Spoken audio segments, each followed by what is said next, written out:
Hey crew, it's Pitt and I am back with some more esoterica.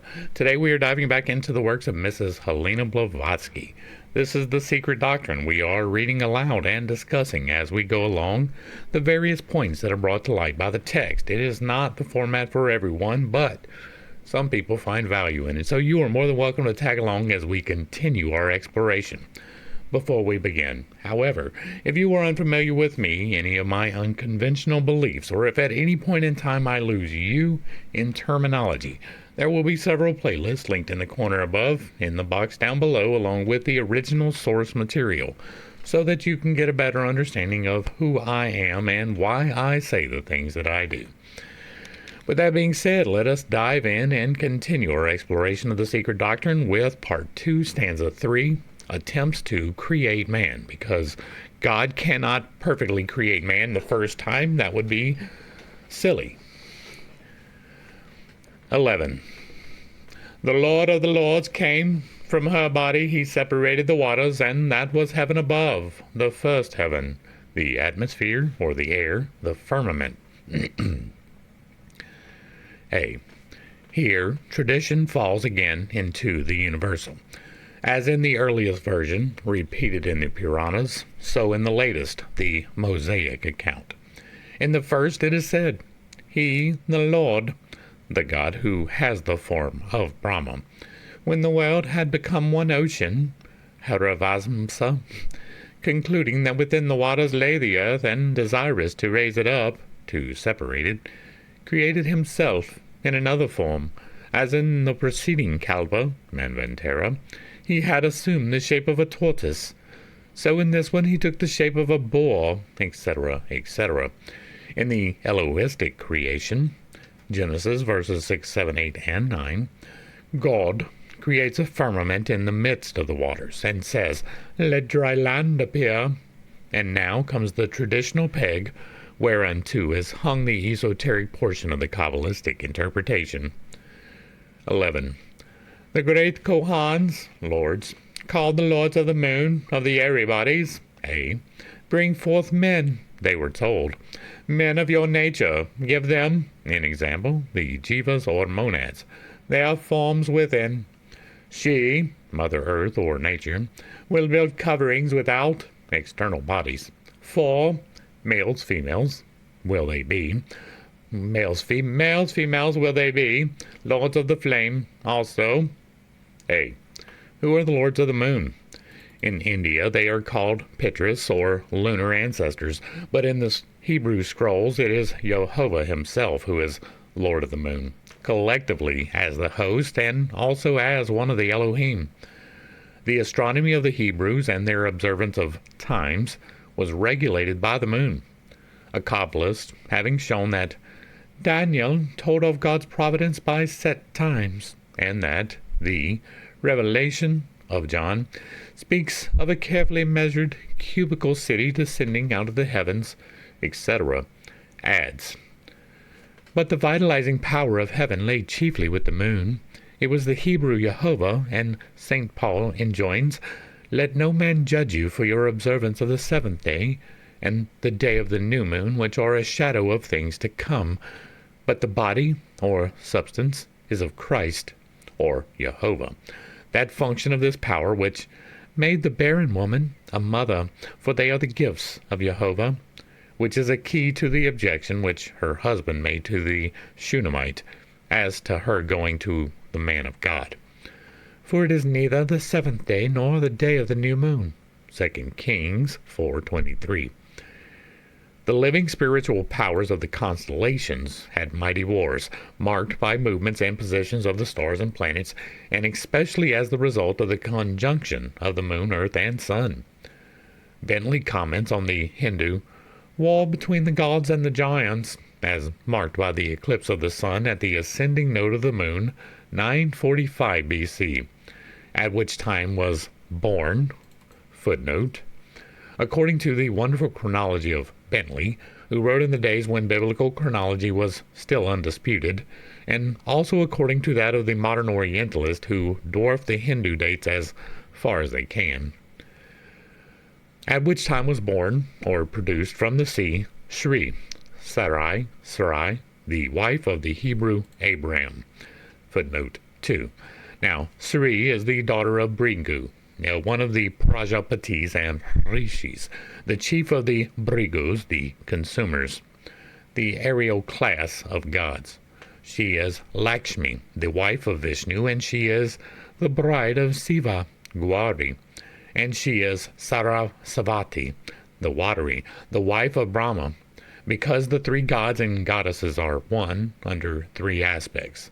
Read the explanation by Parasara in Vishnu Purana in Book 1, Chapters 8. Volume 1, Wilson's translation, page 119, and you will understand. The Lord of Sri is the moon, he says, and Sri is the wife of Narayana, the god of gods. Sri, or Lakshmi, Venus, is Indrani, as she is Sarasvati, for in the words of Parasara, Hari, or Isvara, the Lord, is all that is called male in the universe. Lakshmi is all that is termed female. There is nothing else than they. Hence, she is female, and God is a male nature. Sri is the goddess of, and herself, fortune and prosperity. That'll be the next footnote. Okay. Sri is also Venus, Aphrodite, the Western emblem of the lunar solar year, or the moon, as Sri is the wife of the moon, vide footnote, the goddess of increase. I wonder how many times the moon was whored out for crops and animals. Sri, the goddess of, and herself, fortune and prosperity. And if you don't know, that is a dig at Abram. Therefore, the grand monument of landmark and the exact period of the lunar year and month by which this cycle of 19 tropical years and 235 revolutions of the moon could be calculated was Mount Sinai, the Lord Jehovah coming down thereon. Paul speaks then as a mystagogue when he says concerning the freed woman and bondwoman of Abram, for this Hagar, the bondwoman, is Mount Sinai in Arabia. How could a woman be a mountain, and such a mountain? Yet she was. Her name was Hagar, Hebrew, whose numbers reread 235. Or, in exact measure, the very number of lunar months equal to 19 tropical years to complete this cycle. That seems to me to be reaching for an explanation that is not necessarily there, right? I do not place any value whatsoever in gematria, right? There's complicated mathematics where you take somebody's name and from that you can derive something about them. Most especially in this particular case, because these names change on a whim, right? Abram and Abraham, same person, two different functions of person. Now, neither one of them were decent human beings in any slight manner whatsoever. Abram and Abraham were both horrible people, like not even just a little bit bad, like literally horrible, did terrible things all the way through with no repentance whatsoever for any of them, right? One of the terrible things that he did was whore out his wife on 2 separate occasions. Pretty terrible, right? Tried to kill his kid. Not a great thing. Ran off with his sister so he couldn't return home and visit his parents, right? Terrible things. And so I don't place much value in the letters in his name, or the letters in her name for that matter. They can have an esoteric meaning, but that is most definitely not implied at any point whatsoever in the book. And so I do not attribute it that, right? You can, in the same way that the Kabbalists did, take this story and then decide, well, we're going to make this something esoteric outside of what is written down, because what is written down makes absolutely no fucking sense. Now, it is entirely possible that this is them taking something from another culture and assimilating it in a way that doesn't make sense, and that appears to be what happened, right? Now, gematria is too subjective for me. It is way too subjective in the fact that if you don't like the result, you can change the name, right? Sarai went to Sarah, And maybe if Sarai doesn't fit what you want, then you can use the value of Sarah. Abram became Abraham. And if Abram's value doesn't fit what you want, you can use Abraham. I mean, there are people still today trying to make these numbers match to what they want them to match. You're looking for the Antichrist and you think that it's Donald Trump. Well, if Donald Trump doesn't fit, then you say, well, it's Donald John Trump. And if that doesn't fit, it's Donald J. Trump. And if that doesn't fit, it's DJ Trump. And if that doesn't fit, you find something else. That's the problem with Gematria all the way through. There are, as far as I am concerned, zero proofs, right? I have not been shown any proof that would say this is a prophecy due to Gematria, which is the most common way that people try to use it, right? This passage in the Bible equals this number, so it means that this thing is going to happen. But then that thing doesn't happen, right? I can remember back when Clinton was the Antichrist, like the first one, not Hillary, but Bill. I remember when George H.W. Bush was the Antichrist. I remember when George W. Bush was the Antichrist. I remember when Obama was the Antichrist. And every single one of them was proved by Gematria. Every single one of them was proven to be the Antichrist by Gematria. I do not place any value in him. And so those whose numbers read 235, I do not place any value in. It is entirely possible that this made-up story was fit, so that Sarai's name fit 235, but it's equally possible that that is completely random. You were saying that this lunar year, or the moon, the grand monument and landmark of the exact period of the lunar year and month by which this cycle was 19 years and 235 revolutions of the moon. But that's not necessarily the correlation that you believe it is. Now, it is possible that this is a thing, but it is more likely that it is not. All right, where were we? Mount Sinai being, in the esoteric language of the wisdom, the moment of the exact time of the exact time of the lunar years and months. See, there we go again. Mount Sinai is now the monument of exact time of the lunar month. Is that 19 months? Or years and months by which this spiritual vitalizing cycle could be computed, and which mountain indeed was called the mountain of the moon, Sin. So also Sarai, S-R-I, the wife of Abram, could have no child until her name was changed to Sarah, giving to her the property of this lunar influence. Because that's how that happened. Footnote: Masonic Review, Cincinnati, June 1886. Article: The Kabbalah. This may be regarded as a digression from the main. So, here's the main. Here's a major one, right? Mount Sinai is not where people think it is. In my estimation, through what I have researched, it makes a lot more sense that it is located in Midian and not on the Sinai Peninsula. We have gone through that in the Bible study several times. I can pull up the map and show you why I think it. All right.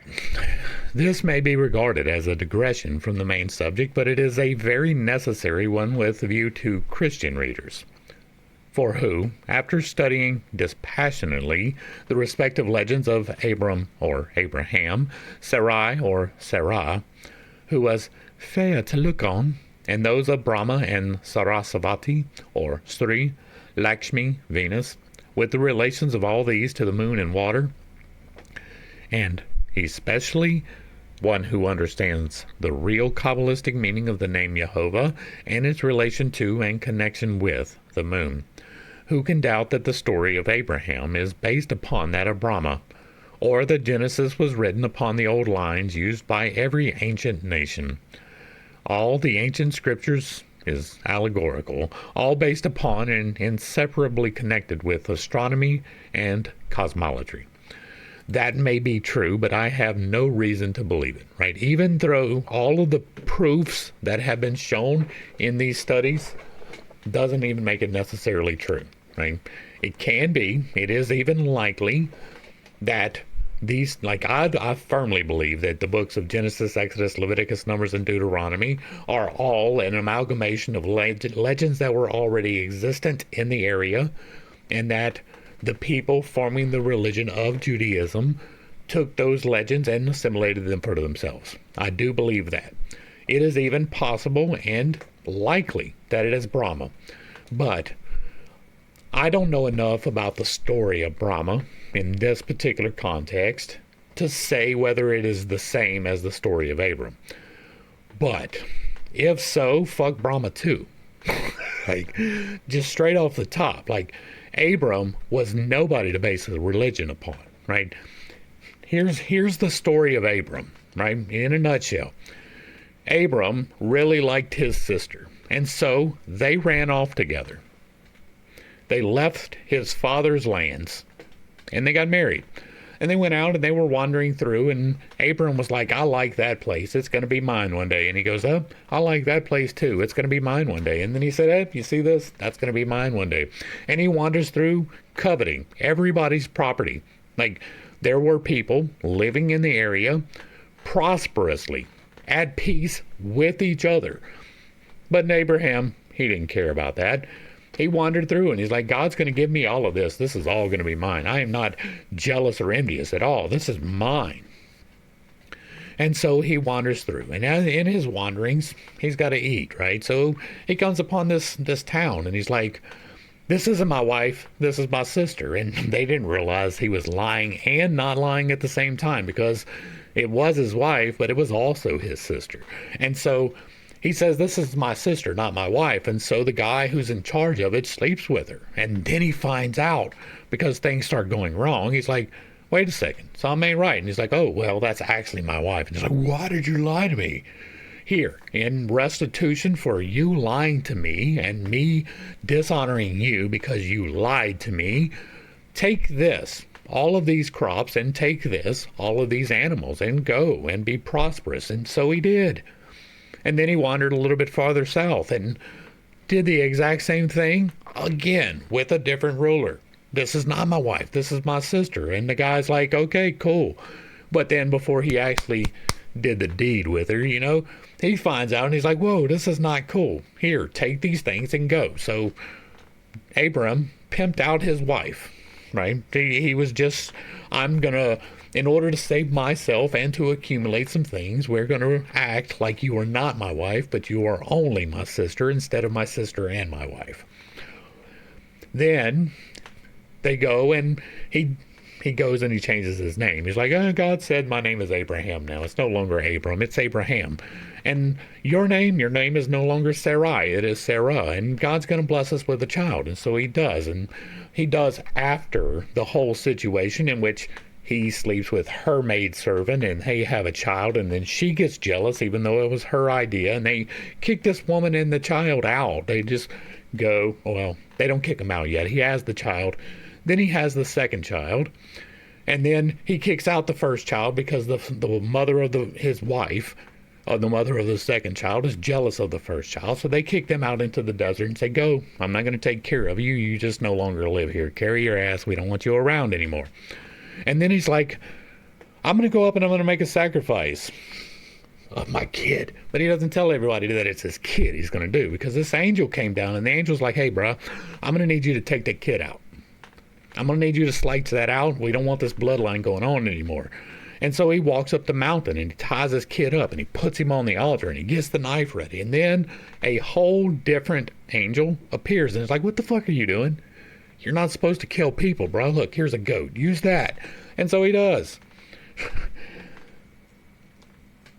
Long story short, Abraham is a terrible human being. That was not even the worst of the things that he did. He was a terrible human being. Nobody upon whom we should be looking as the foundation of a religion. But there was already a story about him in the area when they decided that they needed this religion. And so they used that story. They assimilated it. I think the same thing happened with Joseph. I think the same thing happened all the way up through the entirety of Moses. Now, If Moses did exist, he didn't get his information from Egypt. He got it from Midian. That's in Exodus.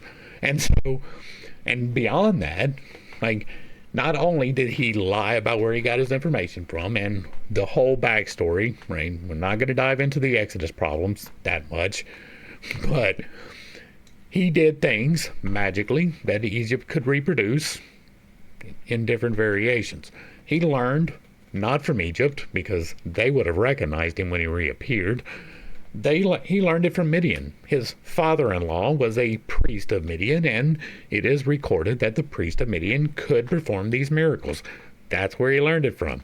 And so he goes back with his sister and his brother to Egypt. Many problems. Many problems. They are taken from legends around them, assimilated into a religion so that the Jewish people could be separated from the other people in the region. It worked, but that doesn't mean it's correct. At any point, there are many reasons to doubt. And they are in this Bible study up here. 161 videos, very close to 161 hours of just reading through the Bible and seeing what it actually says. And what it actually says led me away from using it as a source material for pretty much anything. Back to the text. 13. They, the moon gods, went, each on his allotted land, 7 of them, each on his lot. The lords of the flame remained behind. They would not go, they would not create. A. The secret teachings show the divine progenitors creating men of 7 portions of the globe, each on his lot. In example, each a different race of men, externally and internally, and on different zones. This polygenistic claim is considered elsewhere. Vide stanza 7. But who are they who create, and the lords of flame who do not? Occultism divides the creators into 12 classes, of which 4 have reached liberation to the end of the Great Age. The 5th is ready to reach it, but still remains active on the intellectual planes, while 7 are still under direct karmic law. These last act on the man-bearing globes of our chain. Exoteric Hindu books mention 7 classes of Pitris, and among them 2 distinct kinds of progenitors or ancestors. The Bar-Hishad and the Agni-Shwata, or those possessed of the sacred fire and those devoid of it. Hindu ritualism seems to connect them with sacrificial fires and with Grihastha Brahmins in earlier incarnations. Those who have and those who have not attended as they should to their households sacred fires in their previous births. The distinction, as said, is derived from the Vedas. The first and highest class, esoterically, the Agni-Shwata, are represented in the exoteric allegory as Grihastha, Brahmin householders, who, in their past births and other manvantaras, having failed to maintain their domestic fires and to offer burnt sacrifices, have lost every right to have oblations with fire presented to them. Whereas the Bar-Hishad, being Brahmins who have kept up their household sacred fires, are thus honored to this day. Thence, the Agni-Shwata are represented as devoid of, and the Bar-Hishad as possessed of, fires. But esoteric philosophy explains the original qualifications as being due to the difference between the natures of the 2 classes. The Agni-Shwata Pitris are devoid of fire, i.e. of creative passion, because too divine and pure, vide Supra, Sloka 11th, whereas the Bar-Hishad, being the lunar spirits more closely connected with earth, become the creative Elohim of form, or the atom of dust. The allegory says that Sanandana and other Vedas, the sons of Brahma, his first progeny, were without desire or passion, inspired with the holy wisdom, estranged from the universe, and undesirous of progeny. Vishnu Purana Book 1. This also is what is meant in Sloka 11 by the words, "They would not create," and is explained as follows. The primordial emanations from the creative power are too near the absolute cause. They are transitional and latent forces which will develop only in the new, next, and subsequent removes. This makes it plain. Hence, Brahma is said to have felt wrathful when he saw those that embodied spirits produced from his limbs, Gatra, would not multiply themselves. After which, in the allegory, he creates other 7 mind-born sons. See Moksha Dharma and Mahabharata, namely Marichi, Atri, Angiras, Pulastaya, Pulaha, Karatu, and Vasistha. The latter being often replaced by Daksha, the most prolific of the creators. In most of the texts, these 7 sons of Vasistha, Daksha, are called the 7 rishis of the 3rd Manvantara, the latter referring both to the 3rd round and also to the 3rd root race and its branch races in the 4th round. These are all the creators of the various beings on this earth, the Prajapati, and at the same time they appear as diverse reincarnations in the early Manvantaras or races. It thus becomes clear why the Agnishwata, devoid of the grosser creative fire, hence unable to create physical man, having no double or astral body to project, since they were without any form, are shown in exoteric allegories as yogis, kumaras, chaste youths, who become rebels, asuras, fighting and opposing gods, etc., etc. Footnote. Because, as the allegory shows, the gods who had no personal merit of their own, dreading the sanctity of those self-striving incarnated beings who had become ascetics and yogis, and thus threatened to upset the power of the former by their self-acquired powers, renounced them. All this has a deep philosophical meaning and refers to the evolution and acquirement of divine powers through self-exertion. Some rishi yogis are shown in the Puranas to be far more powerful than the gods. Secondary gods, or temporary powers in nature, the forces, are doomed to disappear. It is only the spiritual potentiality in man which can lead him to become one with the infinite and the absolute. Yet it is they alone who could complete man. In example, make of him a self-conscious, almost a divine being, God on earth. You are not a god. The Barhishad, though possessed of creative fire, were devoid of the higher Mahatmic element. Being on a level with the lower principles, those which precede gross objective matter, they could only give birth to the outer man, or rather, to the model of the physical, the astral man. Thus, though we see them entrusted with the task by Brahma, the collective Mahat or universal divine mind, the mystery of creation is repeated on earth only in an inverted sense, as in a mirror. It is those who are unable to create the spiritual, immortal man who project the senseless model, the astral, of the physical being, and, as will be seen, it was those who would not multiply, who sacrificed themselves to the good and salvation of spiritual humanity. For, to complete the septenary man, to add to his 3 lower principles and cement them with the spiritual monad, which could never dwell in such a form otherwise than in an absolutely latent state, 2 connecting principles are needed, manas and kama. This requires a living spiritual fire in the middle principles from the 5th and 3rd states of pleroma. But this fire is the possession of the triangles, not of the perfect cubes, which symbolize the angelic beings. Footnote. See Book 1, stanza 3 to 5. The triangle becomes a pentagon, 5-fold on Earth. That's because we're in 5D space, baby.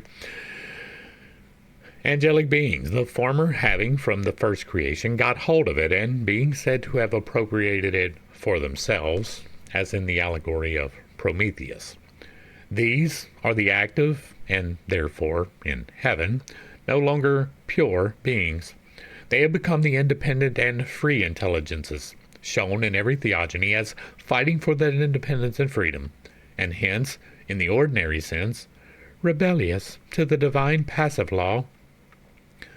These are then those flames, the Agnishwata, who, as shown in Sloka 13, remain behind, instead of going along with the others to create men on earth. But the true esoteric meaning is that most of them were destined to incarnate as the egos of the forthcoming crop of mankind. The human ego is neither Atman nor Buddhi, but the higher manas, the intellectual fruition, and the efflorescence of the intellectual self-conscious egotism in the higher spiritual sense. The ancient works refer to it as Karana Sarira on the plane of Suturatma, which is the golden thread on which, like beads, the various personalities of this higher ego are strung. If the reader were told, as in the semi-esoteric allegories, that these beings were returning nirvanis from preceding Maha-manvantaras, ages of incalculable duration which have rolled away into the eternity, a still more incalculable time ago, and yet you insist upon calculating it repeatedly throughout this study, with numbers that are simply made up. He would hardly understand the text correctly, while some Vedantins might say, "This is not so, the Nirvani can never return," which is true during the Manvantara he belongs to, and erroneous where eternity is concerned. For it is said in the sacred slokas, "The thread of radiance, which is imperishable and dissolves only in Nirvana, re-emerges from it in its integrity on the day when the great law calls all things back into action." Once you have learned the lessons, you are free to come back anyway, right? Depending upon your mindset, existence is either terrible, a punishment which must simply be endured, or it is a wonderful miracle which holds wonder every single day. You can choose freely between those two, and you do, even if you don't recognize it, right? If you wake up every single day and you're like, it's going to be a shitty day, it is going to be a shitty day no matter what happens to you. But if you wake up every single day and you're like, it's going to be a wonderful day, it's going to be a wonderful day no matter how much shit gets thrown at you. Mindset makes the difference in this existence. If you are seeing this existence as a punishment, then it is going to be a punishment.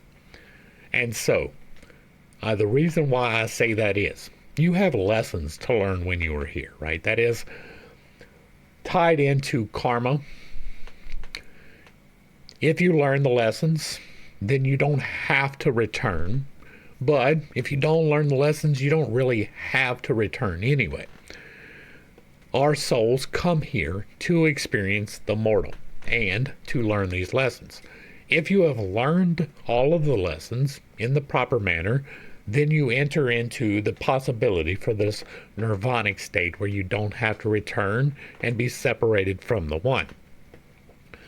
But you can still freely choose to. You can choose to reincarnate simply because it's fun, right? Once you learn the key of this is a great existence, the existence becomes great. Even the parts that suck don't suck as much.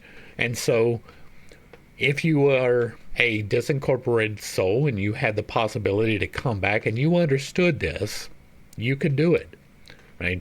And that is basically what is being said here, but it is a lot less stringent than this, right? You aren't required to sit out this Manvantara.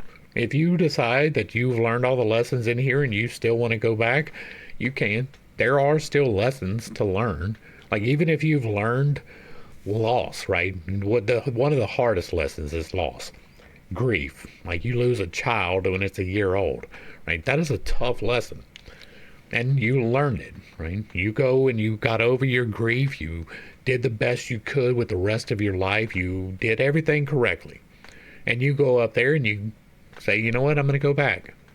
Well, maybe you still learn grief, but you learn it in a different way. Maybe they're 2 years old when they die this time. Maybe it is pre-birth that they die. Maybe it is when they're 20, right? Maybe that lesson is delayed or in a different fashion, but you still have lessons to learn. That experience is going to be unique to the one because you are unique to the one. And so every lesson is valuable, no matter if you have learned it as a soul or not. Coming back is still a choice that you can make. Now, you should return before you try to come back, because if you don't go back to the source, then you are stuck in the realm of the sixth, right? The sixth plane of existence with the disincorporated spirits that are not returning and are mostly hostile.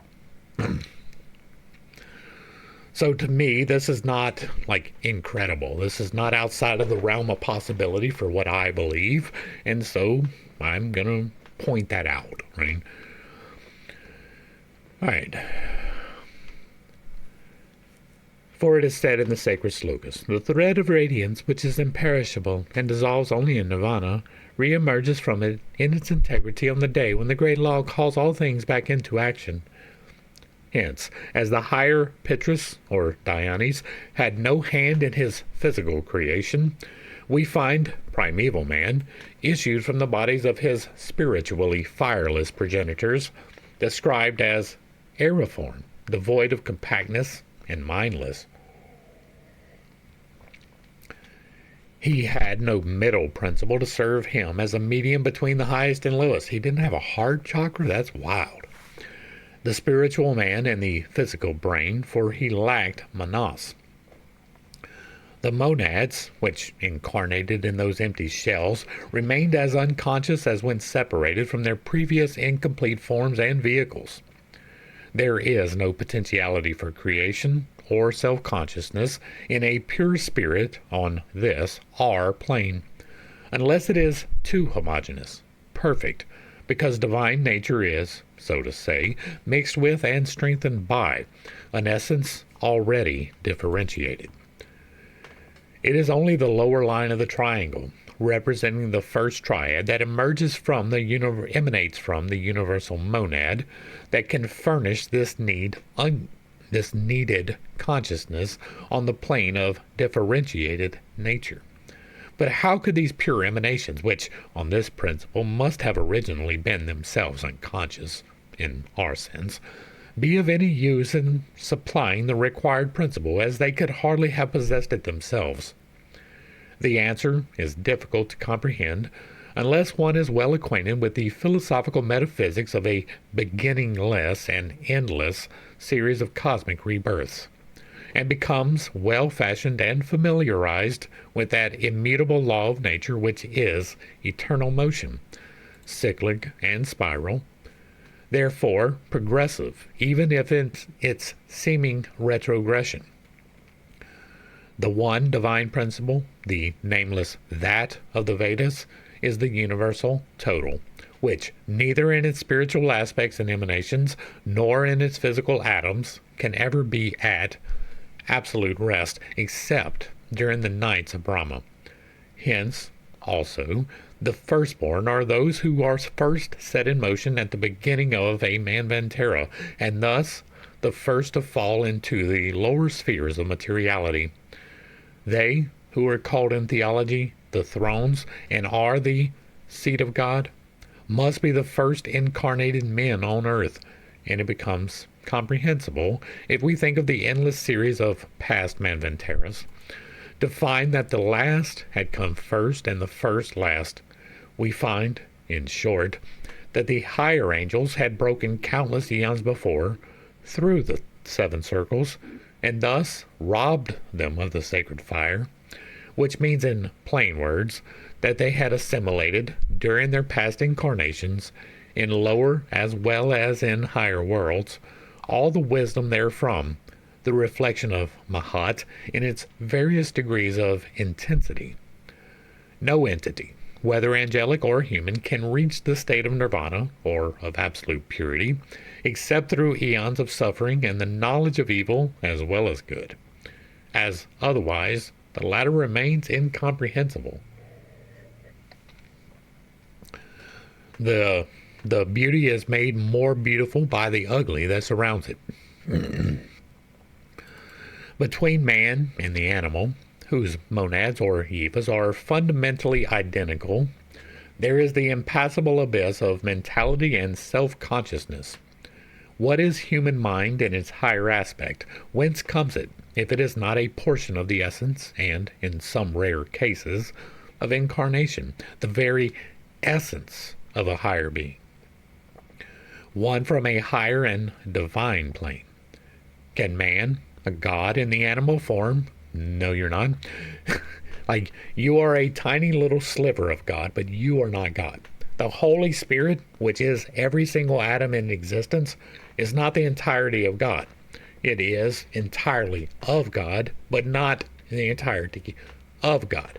And so this, to me, is a no, right? A God in the animal form is that you can look at it that way, but if you do, you are not keeping the correct pride and humility balance, right? You are putting yourself into a position which you absolutely do not have, right? Okay. I've hit it enough times that I don't necessarily have to, except to point out that that is a no from me every time.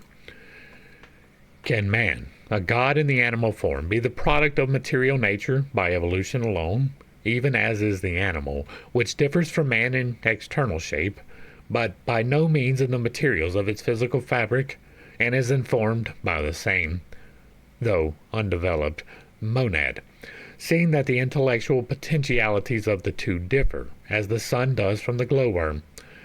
Now, I have the theory of spiritual evolution, right? We have compounded upon it many times, so I'm not going to expose it here again, but it goes from the singular atom all the way up back to the return to the divine. I see animals as holding two positions in that particular progression, right? You have the atoms, the plants, then you have these simple animals which cannot be trained to do anything, and then you have the intelligent animals which can be taught to do things, right? That is a differentiation on the planes of existence. One is on the third plane, one is on the fourth plane. We're on the fifth plane because we can think and plan and things. And so, for me, this is a differentiation even within the animals, right? They can even resemble each other and be on different planes of existence.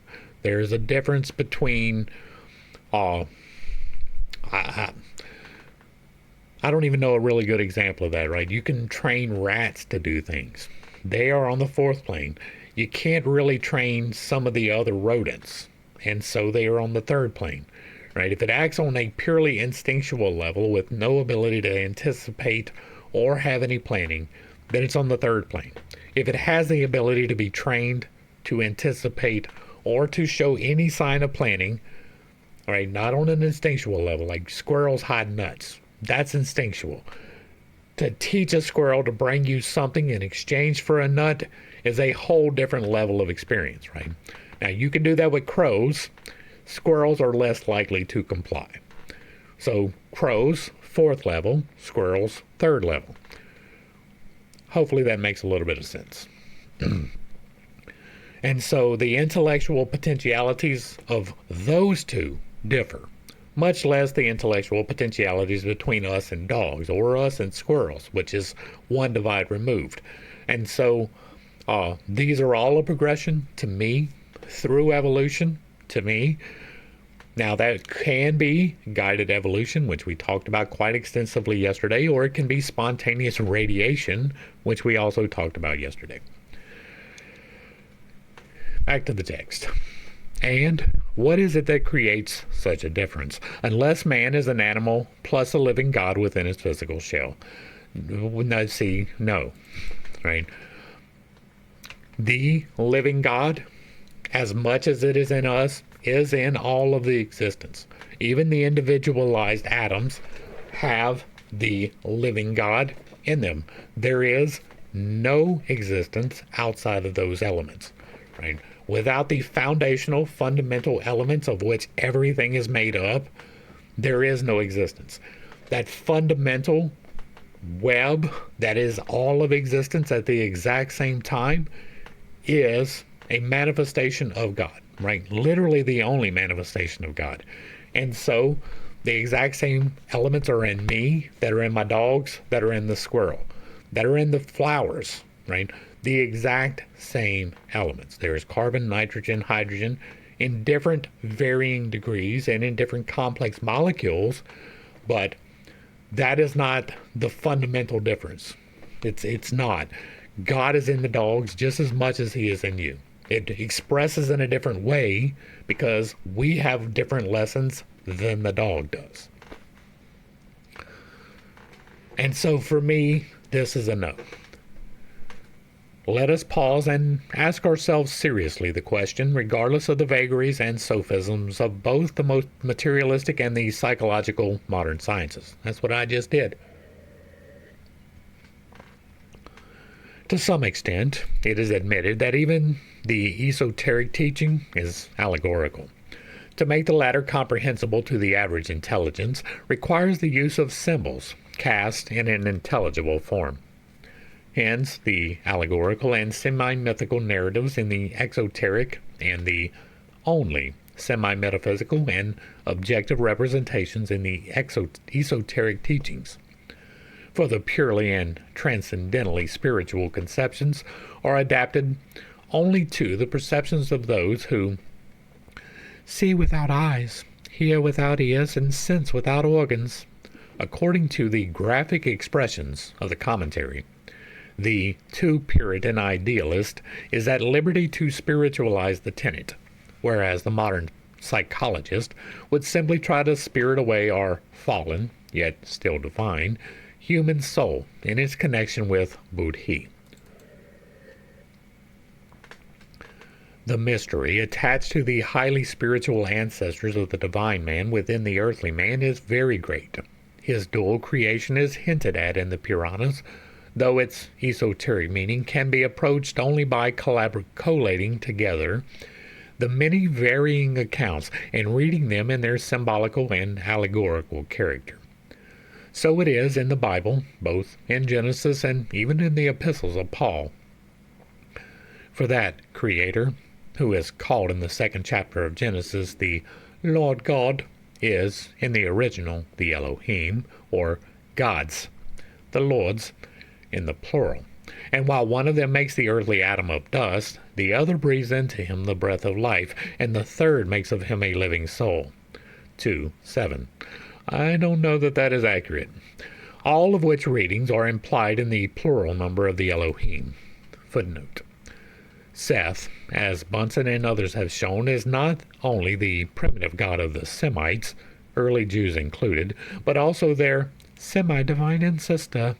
For, says Bunsen, God in history.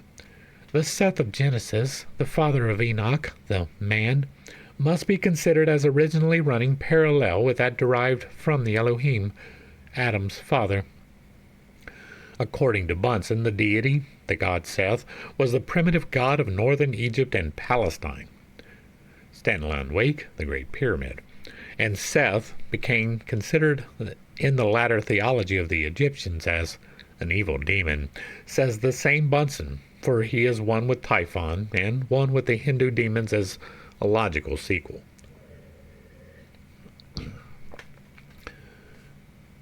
Implied in the plural number of the Elohim. The first man is of the earth, the second, or last, or rather highest, is from heaven, says Paul in Corinthians. In the Aryan allegory, the rebellious sons of Brahma are all represented as holy ascetics and yogis. Reborn in every kalpa, they are generally try to impede the work of human procreation.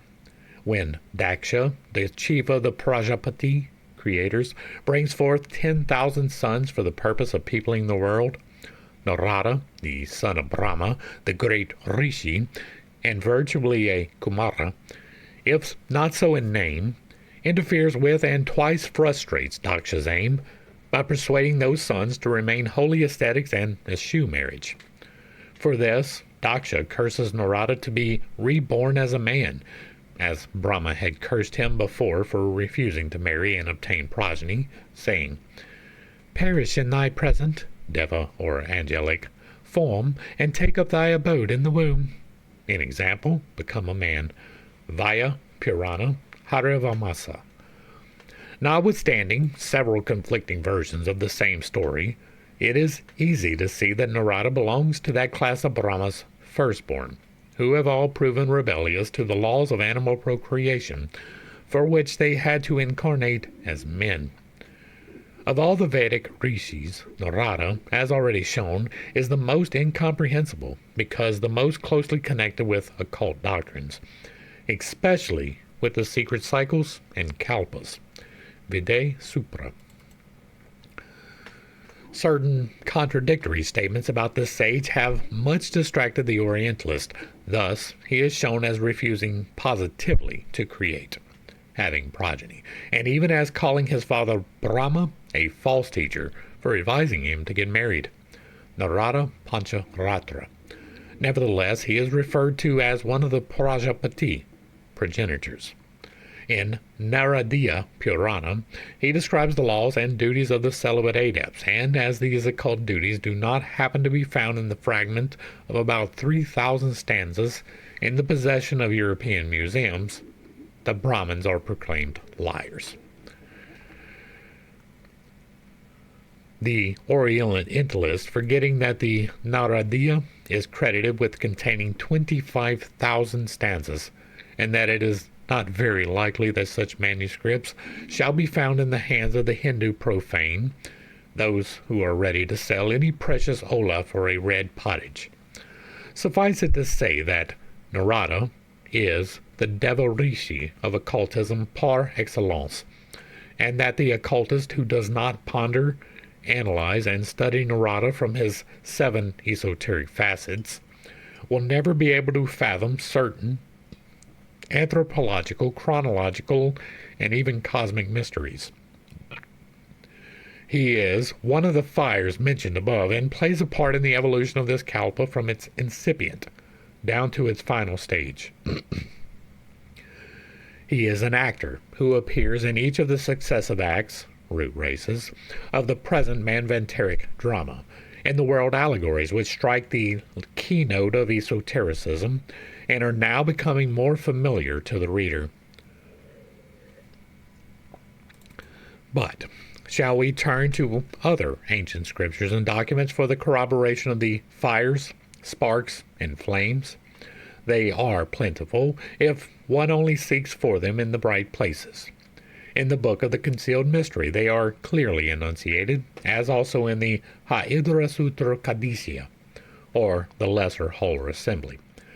The language is very mystical and veiled, yet still comprehensible. Therein, among the sparks of prior worlds, vibrating flames and sparks from the divine flint, the workmen proceed to create men, male and female. 427, which flames and sparks, angels and their worlds, stars and planets, are said, figuratively, to become extinct and die. That is to say, remain unmanifested until a certain process in nature is accomplished.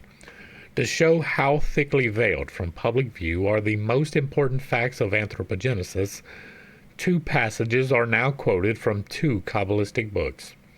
The first is from the Book of the Concealed Mystery. 429.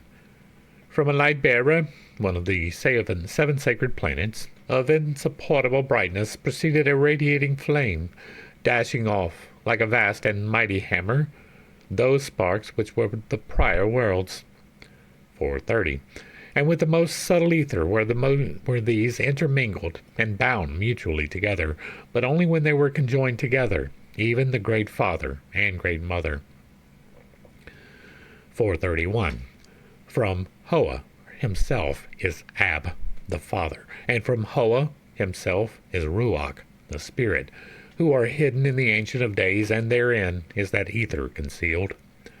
432. And it was connected with a light bearer, a planet and its angel or regent, which went forth from that light bearer of unsupportable brightness, which is hidden in the bosom of Ama, the Great Mother. Footnote. See Mather's Kabbalah Unveiled. The next footnote is translated in Meyer's Kabbalah. We won't come back for it. Now, the following extract from the Zohar also deals with the same mystery. The pre-Adamite kings, we have learned in the Sephira de Tiznutha, that the Atika, Da'at Tikin, Ancient of Ancients, before he prepared his form, built kings, and engraved kings, and sketched out kings, men, the king of any animals. And they could not exist till he overthrew them and hid them, until after a time. Therefore it is written, and these are the kings which reigned in the land of Edom. And they could not exist till Risha Hivra, the Whitehead, the Atika, the Atikin, Ancient of Ancients, arranged himself and formed all forms above and below. Before he arranged himself in his form had not been formed all those whom he desired to form, and all worlds have been destroyed. They did not remain in their places, because the form of the kings have not been formed as it ought to be, and the holy city had not been prepared. Zohar 3. Now, the plain meaning of these two allegorical and metaphysical disquisitions is simply this. Worlds and men were in turn formed and destroyed under the law of evolution and from pre-existing material, until both the planet and their men, in our case the earth and its animal and human races, became what they are now in the present cycle. Opposite polar forces, an equilibrized compound of spirit and matter, of the positive and the negative, of the male and the female. Before man could become male and female physically, his prototype, the creating Elohim, had to arrange his form on this sexual plane astrally. That is to say, the atoms and the organic forces, descending into the plane of the given differentiation, had to be marshaled in the order intended by nature, so as to be ever carrying out, in an immaculate way, that law which the Kabbalah calls the balance, through which everything that exists does so as male and female in its final perfection, in this present stage of materiality. Kokma, wisdom, the male Sephiroth, had to diffuse itself in and through Bina, intelligent nature, or understanding. Therefore, the first root race of men, sexless and mindless, had to be overthrown and hidden until after a time. In example, the first race, instead of dying, disappeared in the second race, as certain lower lives in plants do in their progeny. It was a wholesale transformation. The first became the second root race, without either begetting it, procreating it, or dying. They passed by together, as it is written, and he died and another reigned in his stead. Why? Because the holy city had not been prepared. And what is the holy city? The Makum, the secret place or the shrine on earth. In other words, the human womb, the microcosmic copy and reflection of the heavenly matrix, the female space or primeval chaos in which the male spirit fecundates the germ of the sun or the visible universe. Footnote. Vide the Holy of Holies, its esoteric meaning, in Part 10 of this volume. So much so that in the paragraph on the emanation of the male and female principles in the Zohar, it is said that, on this earth, the wisdom from the Holy Ancient does not shine except in male and female. Homa, wisdom, is the father, and Bina, understanding, is the mother, and when they connect one with the other, they bring forth and diffuse the immanent truth. In the sayings of Rabbi Yayiva Saba, in example, the old, we learned this: what is Bina, understanding? But when they connect in one another, the diagram, Yod in the diagram, He, they become impregnated and produce a son, and therefore is called Bina, understanding it means Ben Yah, i.e., son of Yah. This is the completeness of the whole. Footnote, Zohar 3. This is also the completeness of phallicism by the rabbis, its perfect apotheosis, the divine being dragged into the animal, the sublime into the grossness of the terrestrial. Nothing so graphically gross exists in Eastern occultism, nor in the primitive Kabbalah, the Chaldean Book of Numbers. We have said so in Isis Unveiled. We have dealt with the entirety of Isis Unveiled. We find it rather unwise on the part of the Catholic writers to pour out their vials of wrath in such sentences as these. In a multitude of pagodas, the phallic stone ever and always assuming, like the Grecian batalios, the brutally indecent form of the lingam, the Mahadeva, before casting slurs on a symbol whose profound metaphysical meaning is too much for the modern champions of that religion of sensualism par excellence, Roman Catholicism, to grasp, they are in duty bound to destroy their oldest churches and change the forms of the cupolas of their own temples. The Mahodi of Elephanta, the round tower of Bangalore, the minarets of Islam, either rounded or pointed, are the originals of the Campanile columns of San Marco at Venice, of the Rochester Cathedral, and of the modern Duomo of Milan. All of these steeples, turrets, domes, and Christian temples are the reproductions of the primitive idea of the lithos, the upright phallus. Nevertheless, however it may be, the fact that all of these Hebrew Elohim, sparks, and cherubs are identical with the devas, rishis, and the fires and flames, the Rudras and the 49 Agnis of the ancient Aryas, is sufficiently proven by and in the Kabbalah. And that is going to bring us to the end of the attempts to create man. Hopefully I brought a little bit of enlightenment and not too much confusion to a somewhat difficult topic. I understand I hold some unconventional beliefs, and I have a tendency to step on toes when I relay those. It is not intentional, but it is not something I apologize for.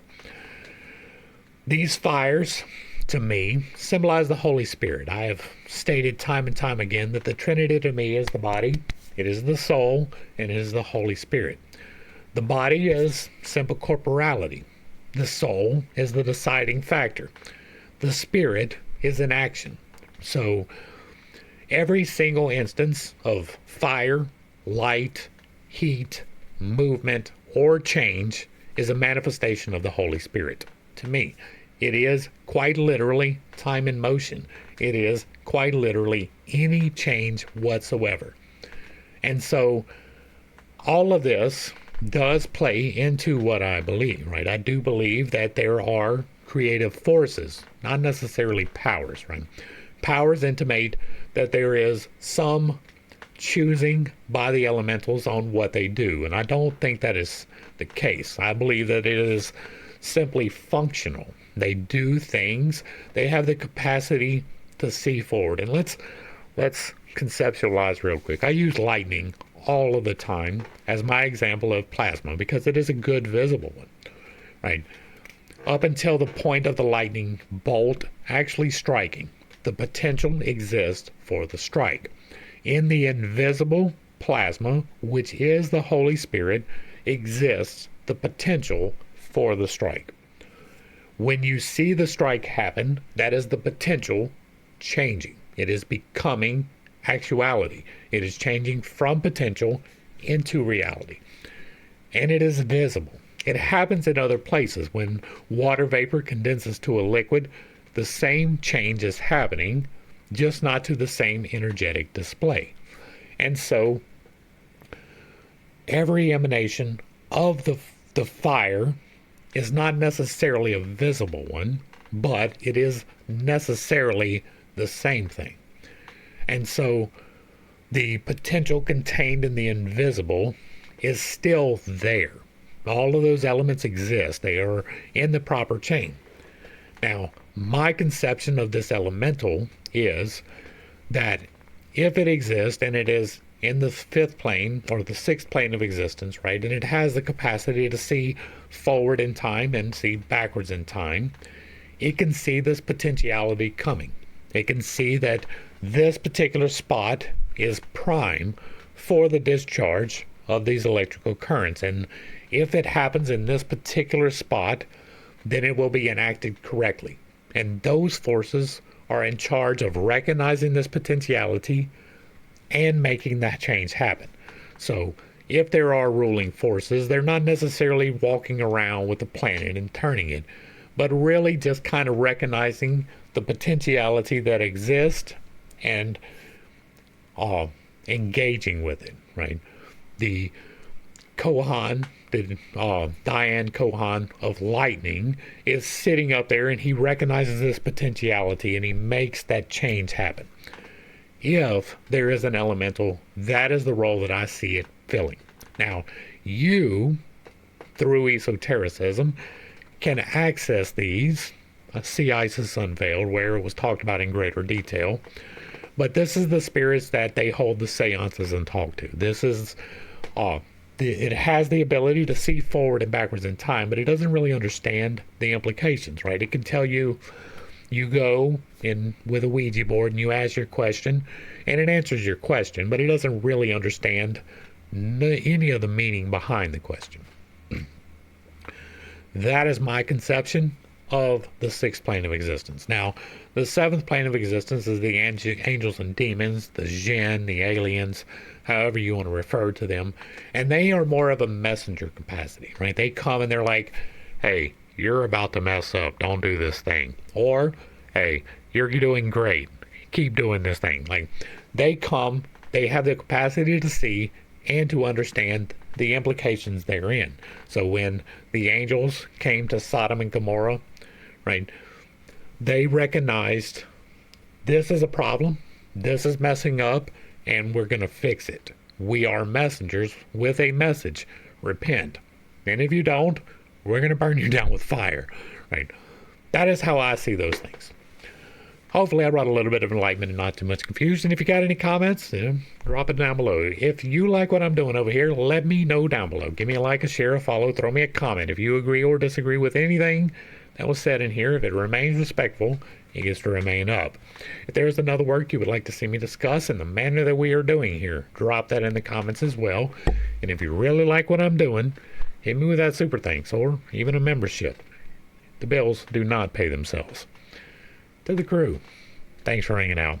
I appreciate every single minute that you are here with me, and I am praying for you every single day. Until next time, I love you.